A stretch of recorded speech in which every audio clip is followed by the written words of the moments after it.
This is about improving and saving people's lives. Unfortunately, because of this secondhand smoke in the air, I had an asthma attack within 10 minutes, so I was forced to leave. The cancer, how I got it, was due to my exposure to secondhand smoke in all those smoky clubs for all those years. You're asking the employee to choose between their health and making a living. That's just not fair. Everybody has a dream. They want to be able to support their family. They want to be able to support themselves. They want to be responsible. But the reality is that these kinds of things are going to be in your workplace. How can you when you're exposed this way?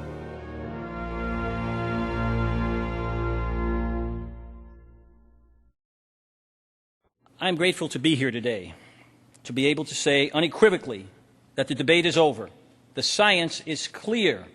Secondhand smoke is not a mere annoyance, but a serious health hazard that causes premature death and disease in children and non-smoking adults. In the course of the past 20 years, the scientific community has reached consensus on this point. I've been a waitress for 40 years to earn a decent living for my daughter and myself. My doctor told me I had a smoker's tumor, and therefore I'm dying. I never smoked a day in my life. I never smoked. The air was blue where I worked, and I'm dying of lung cancer from secondhand smoke.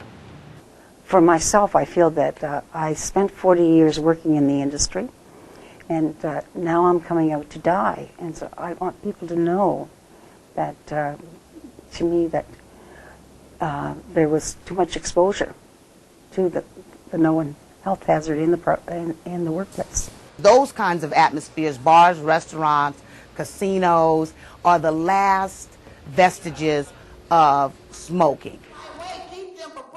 I was a very successful, award-winning stand-up comedian who in August 2001 had surgery for a lung cancer that was due to my exposure to secondhand smoke in all those smoky clubs for all those 11 years. She's decided that, she needs to tell other people what happened to her, and she needs to use her story to motivate people to change. I don't want smokers to smoke. I don't want you to die. But if you choose to do so, I support your personal choice. But please support mine. Don't take me with you. An important new conclusion of this report is that smoke-free environments are the only approach that protects non-smokers from the dangers of secondhand smoke.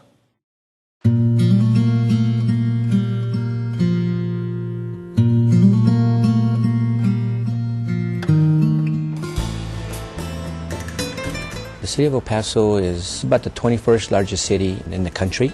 We are as far west Texas as you can get, and we border with Juarez, Mexico. Well, in the very beginning, which was in November of 2000, I told a reporter that there was no way that we were ever going to pass such a tough ordinance, a smoking ordinance. My gut instinct was that it would have negative impacts on businesses and that people had the right to determine their own future. As I started really researching and going out and starting asking questions, my opinion started to gradually shift. I learned that there's dozens of cancer-causing chemicals in cigarette smoke. I learned that no manufacturer of filtration systems guaranteed the effectiveness of their system. And I kept saying to all the other elected officials, how can you compromise somebody's life, somebody's health, whether they're in a bar, whether they're in a restaurant, whether they're in a VFW hall? And the majority of the city council agreed with me, and we passed that ordinance by a 7-1 vote. I don't think it's had a negative impact. We still see the people who used to smoke in our restaurants, and the people who didn't smoke seem to come more often than they used to. So we've had really robust sales in the past 5 years. We have more restaurants than we had before, in spite of El Paso having the toughest smoking ordinance or non-smoking ordinance in the state, and one of the toughest in the whole country still. It's been a tremendously positive experience and impact on the city.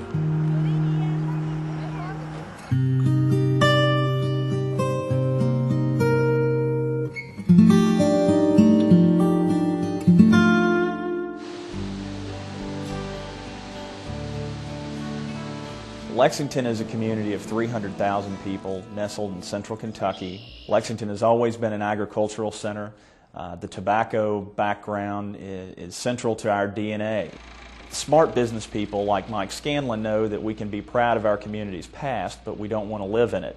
And that's the case with the smoke-free initiative we've had in this town. As a businessman, I had been through many communities in Phoenix going smoke-free, and I knew it didn't hurt business. I think part of it gets down to is the decision of how are we going to make our money, and how do we explain to ourselves when we drive home with our profits that we're letting our employees get sick, and that we're looking at the employees and say, well, if you don't want to work here, then don't. We came to the conclusion that it would be advantageous for us to have that competitive advantage where we're smoke-free where other restaurants aren't, knowing that that's really the way it's going. Secondhand smoke exposure causes heart disease and lung cancer in adults and sudden infant death syndrome and respiratory problems in children. There is no risk-free level of secondhand smoke exposure, with even brief exposure adversely affecting the cardiovascular and respiratory systems. Only smoke-free environments effectively protect non-smokers from secondhand smoke exposure in indoor spaces. Children are most exposed to secondhand smoke in their homes and in their cars. And what we're asking parents to do is to just become aware of the fact that the home is the area where there's the greatest exposure, and it's going to have to be the place where a personal commitment is made.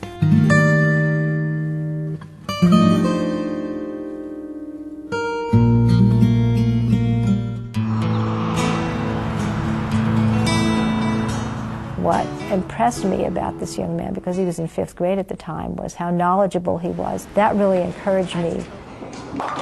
My parents were taking me bowling. Unfortunately, because of the secondhand smoke in the air, I had an asthma attack within 10 minutes, so I was forced to leave.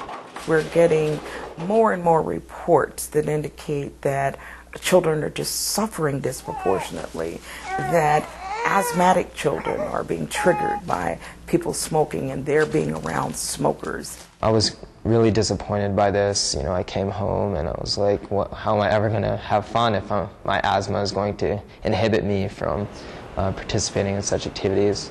So my parents, they suggested, why don't you try and do something about it? Amit was there because he felt that children and families needed to have places that they could go were smoke-free. We wanted to be able to provide places in the community where families could go and not have to be affected by the harmful effects of secondhand smoke.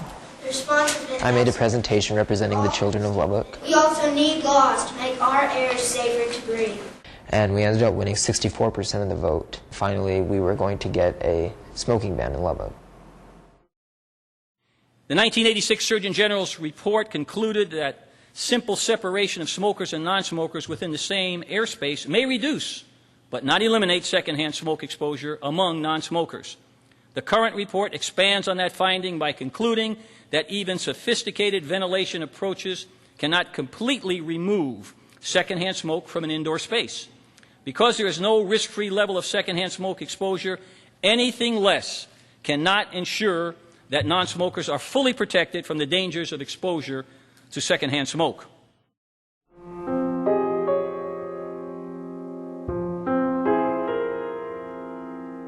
If I can stop others from having to go through and experience what I had to, they may not have the skills to come through it with laughter. So if I can help do that, then yes, this is a happy ending to a sad story. It takes the business community, it takes the medical community, and it takes the elected official community to say, stand up, that's not fair. I can't say that I'll be the last one to die, but I'm hoping that at least I'll make a difference.